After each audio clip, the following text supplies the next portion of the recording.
lahir dari jiwa yang tenang.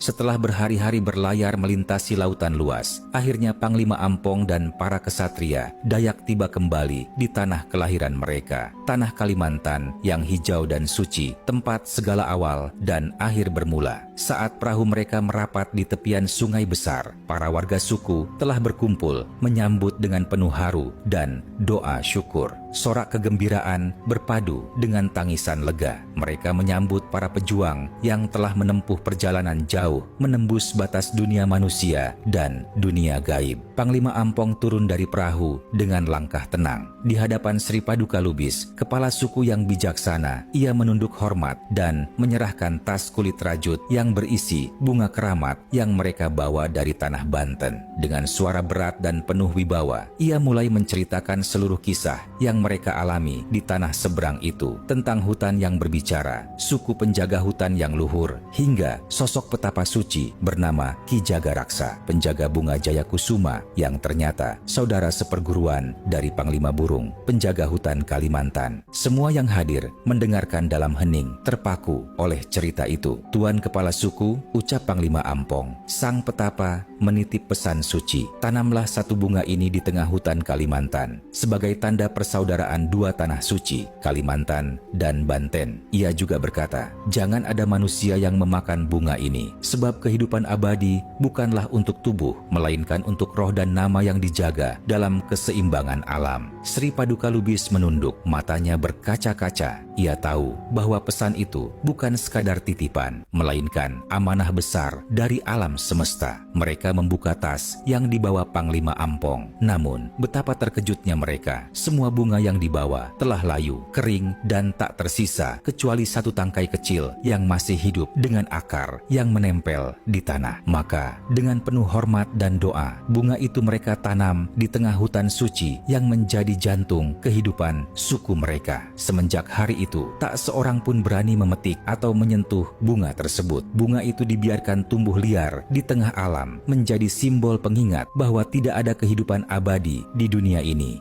Malam harinya, seluruh warga suku berkumpul di alun-alun desa. Api unggun menyala, cahayanya menari di wajah-wajah penuh rasa syukur. Panglima Ampong berdiri memandang ke arah hutan, teringat semua perjalanan dan ujian yang telah ia lalui. Namun tiba-tiba, dari balik pepohonan, terlihat sosok misterius berdiri diam di antara kabut tipis. Sosok itu tinggi, berwajah tenang, berpakaian adat Dayak tua, dan memancarkan aura luar biasa kuat. Dan tak lama kejadian mengejutkan pun terjadi. Saat Panglima Ampong mengedipkan matanya, sosok misterius yang tadi berdiri di atas pepohonan tiba-tiba sudah berdiri di depannya. Panglima Ampong pun terkejut dan berdiri dengan siaga. Namun, sosok itu berkata dengan nada tenang kepadanya, "Tenang anak muda, aku bukanlah musuhmu," ucap sosok misterius tersebut. Panglima Ampong menjawab, "Siapa Anda tuan? Apakah Anda penduduk sekitar hutan ini?" ucap Panglima Ampong. "Ya, aku penjaga hutan ini. Kau tidak perlu tahu siapa diriku dan di mana asalku. Aku hanya ingin bertanya, apakah kau diberikan bunga putih itu oleh pria tua di tanah seberang?" ucap sosok misterius tersebut. Ucapan itu pun membuat Panglima Ampong terperanjat.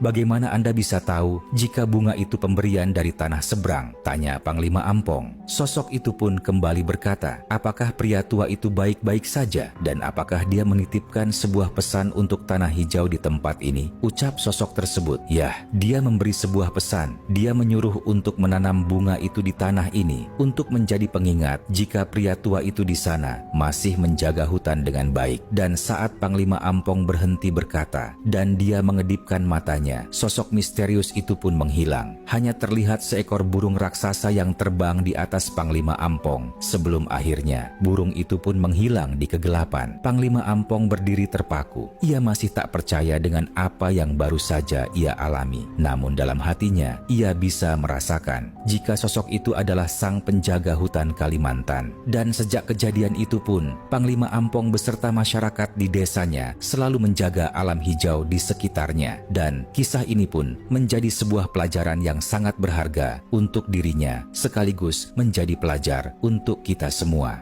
Dan pesan di balik kisah ini yaitu, tiada kehidupan yang abadi, kecuali kasih sayang dan keseimbangan yang dijaga dengan ketulusan. Alam bukan untuk ditaklukkan, melainkan untuk dihormati, karena di dalamnya hidup roh para leluhur yang menjaga kesejahteraan manusia.